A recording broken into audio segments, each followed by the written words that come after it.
Hello, everyone. Today, I would like to share a few things.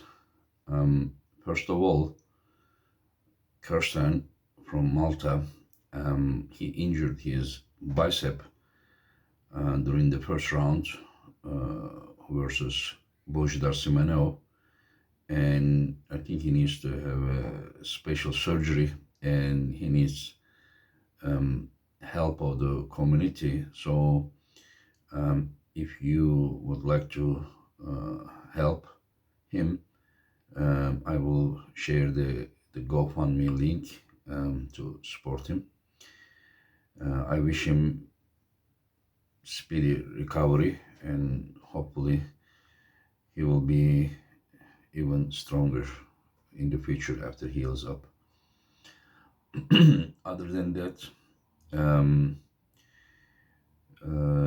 soon there will be the Hardanger Open in Norway. This tournament is a great tournament that's organized by our Norwegian friends Erling and David.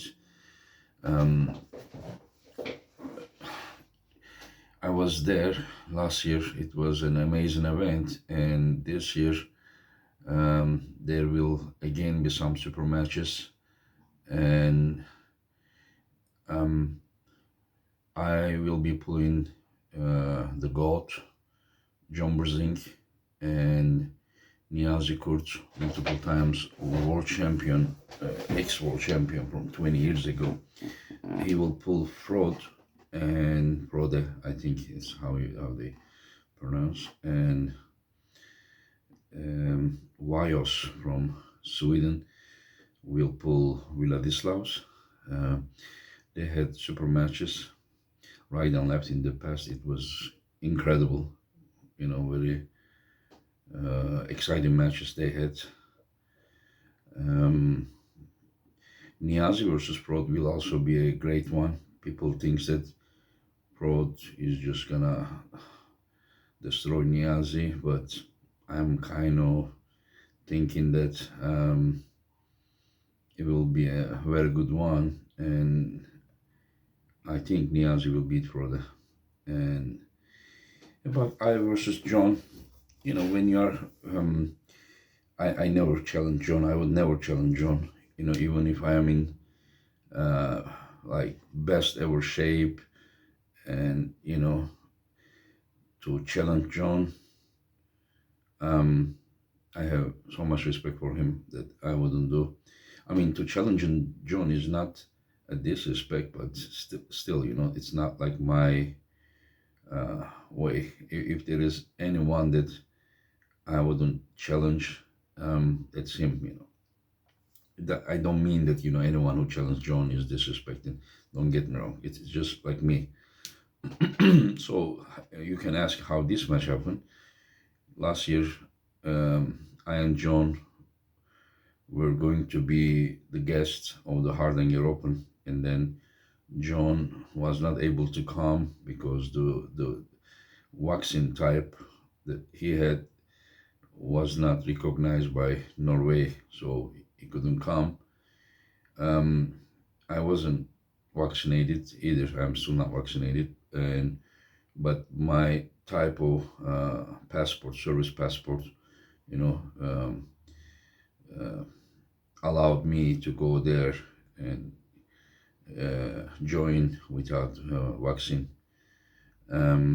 with only PCR test, negative one, whatever. So then, when John couldn't make it, Erling asked me like, "How about we invite you guys again, and next time you guys would have a super match?" I said, Erling, I mean, John is, a strong guy, even he is now older, and I'm naturally a lightweight guy, but overweight right now and around 90 kilo. He will be minimum 105 kilo, and I don't think I can beat him. And I also had the bicep injury that I was still trying to heal up, but I accepted to pull him, and um, and I was in good form. um, until mid of January. Like I wasn't in a form enough to pull John, but still I was picking up. Then I went to Seychelles for a seminar, and there I got COVID, and I really heavily experienced the COVID, and um, easily 2 weeks I was in the bed, and a few times at the end, I tried to train, but just didn't have the energy. And so then I organized an February 12th event, East versus West. There I pull little bit, at side table, little bit only.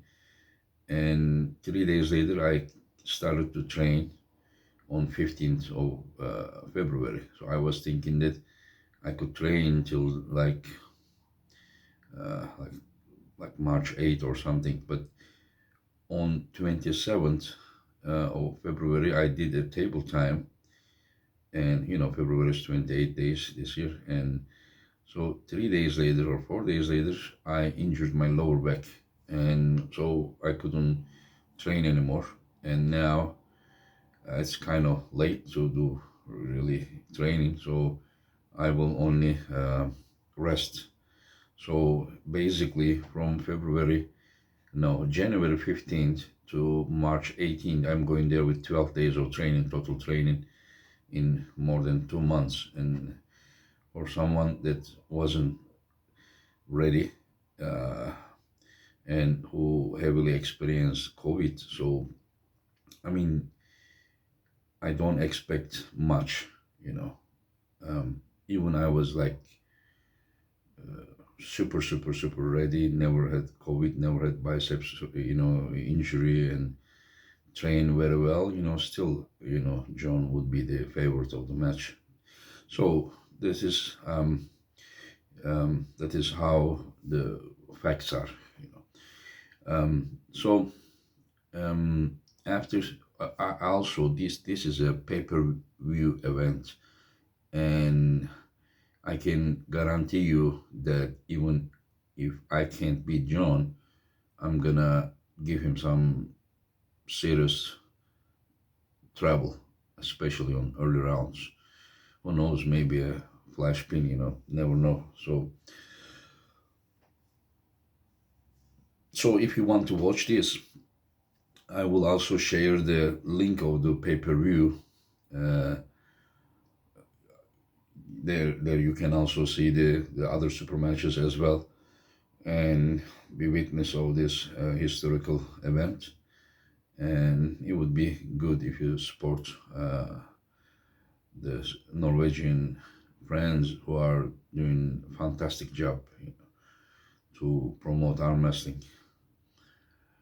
After this one, then we will have King of the Table uh, 3, right? King of the Table 3. Um, so there we will see Dave Chappie versus Kurdesha. Um, to many, Kurdesha is the favorite because of his performance lately, especially against Hermes Gasparini. um, it may be true, it may be true that as they expect Kurdesha may win. But the only difference is that both Ryan Espe and Hermes Gasparini are the people who are like mainly focus on outside pulling, while Dave is a guy who is known with incredible side pressure. If you remember, of course, this is now different Alex, but if you remember, uh, two matches that Kurdesha lost versus Krasimir and Ongarbayev, they, of course, with a dead wrist, it was but um, it was more like, joint pressure to do, forward or sideways, mostly the joint pressure. I'm not sure if they can pull with a dead wrist in case of he loses his wrist, but I have seen even Revaz Lutidze in Moldova event, one of the matches, he lost his wrist and also beat Alex to the sideway to his arm. So um, if somehow they can protect his pronator and can apply a solid side pressure, then I'm thinking that he can be more dangerous to Alex than Hermes and Ryan were in Kurdashian's last two previous super matches. So if Dave doesn't lose his wrist, then he's like heavily favorite of this match. But looks like he will lose, but just because he loses his own wrist, it doesn't mean that he needs to lose his pronator as well. If he loses here, but still can protect here and then press sideways by keeping Alex wrist in a neutral, position like this, then Dave can cause some serious problems to Alex. This is what I believe.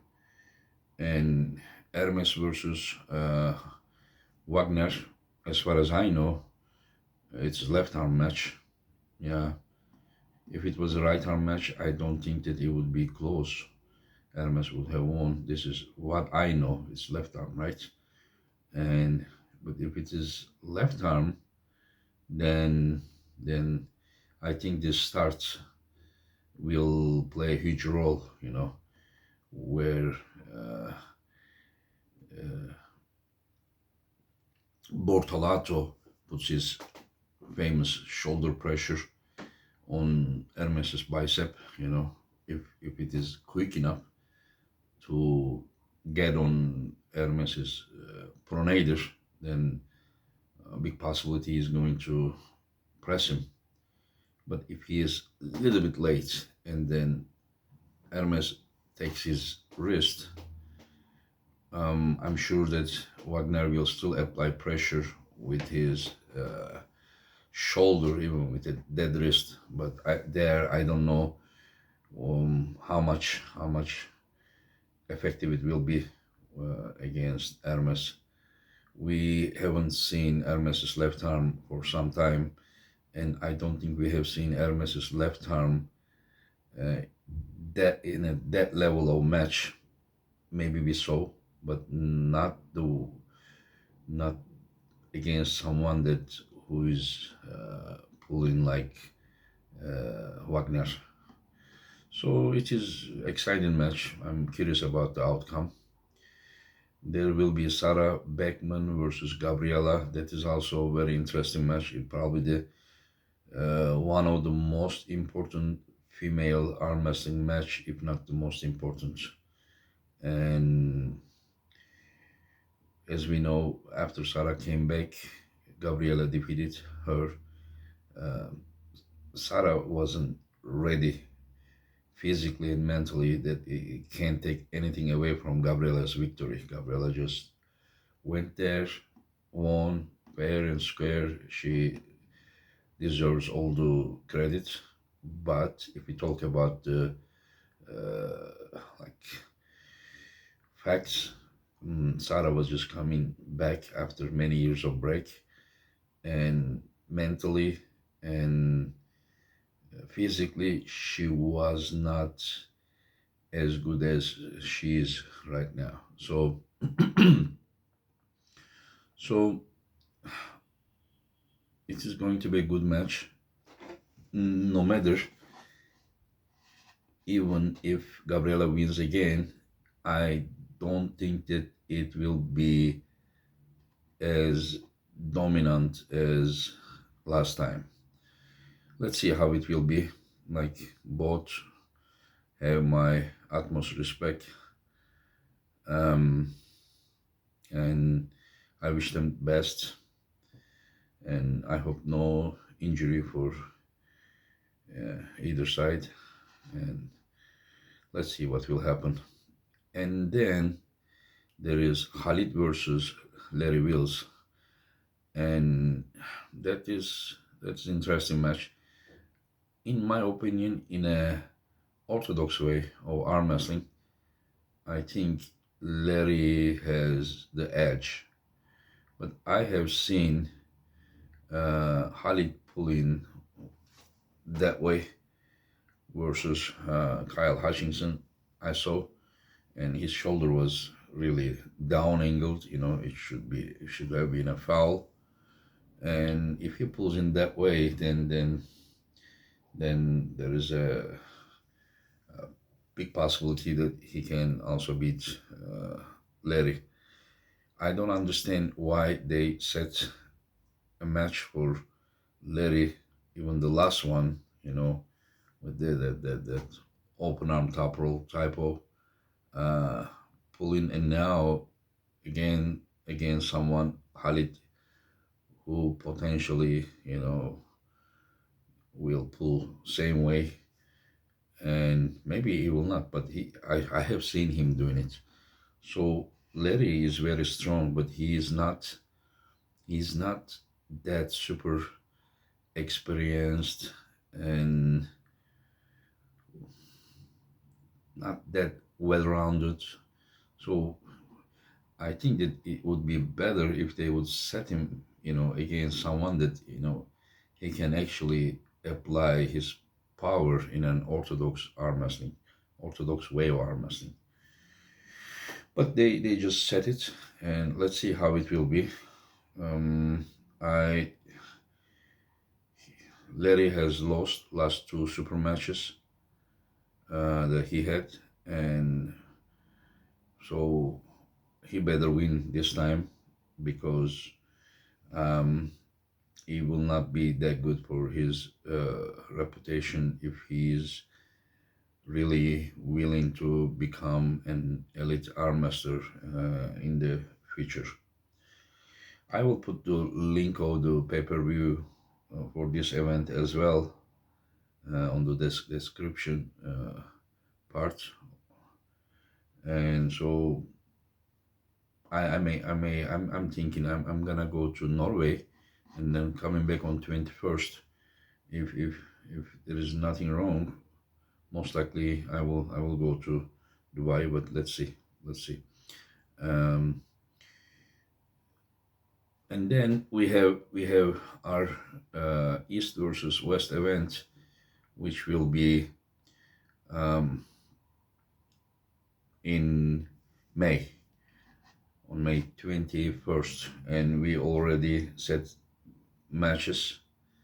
And as you know, John Brzenk versus Zurab Taberizze, and Tat Hutchings versus Irakli, Dave Chappie versus Gennady, and David Samusha versus Pauline, and Michael Todd versus Ravaz Lutidze, and Marcio Barboza versus Kidirgali Ongarbayev. And even when I'm counting all these names, like, I'm not, wow, what an event, Sorry guys, not because I organize it, but it is really like whenever I realize the names, and yeah, it's really very, very, very, very high level. And I'm planning to set one more match for sure, even more than that. And I'm not going to announce it for some reason, maybe a few more days. But one of them will be Rambat. One of the competitors will be Rambat, and the other competitor will not be from Georgia, will be from somewhere else. Very high level deep hook puller. that whole world knows, but I'm not going to mention the name until it is 100% confirmed. It's like 99%. So, so for now, these are the news. There may be some more surprises, and so for now, that's all, guys. Thank you for watching, and you all take care of yourself.